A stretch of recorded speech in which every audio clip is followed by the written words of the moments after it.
এরপর কার্বন ক্রয় 4 নম্বর, কার্বন ক্রয়। আচ্ছা দেখো এখানে ইম্পর্টেন্ট হলো, এখানে লিখতে হবে 15, 20 এগুলো খরচ, প্রধান মোট খরচ প্রথমে এখানে লিখতে হবে, ঠিক আছে। তারপরে হলো এটা এখানে মোট প্রদান এখানে আগে লিখতে হবে, তারপরে এখানে, ঠিক আছে, খুচরা খরচের বিশ্লেষণের মধ্যে লিখতে হবে। কার্বন ক্রয় কত? 20 টাকা। তাহলে আমরা এখানে প্রথমে 20 টাকা লিখব, ঠিক আছে।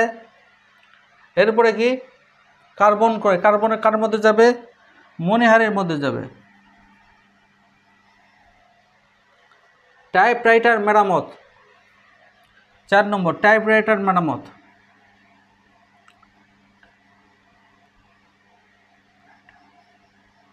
টাইপরাইটার মেরামত,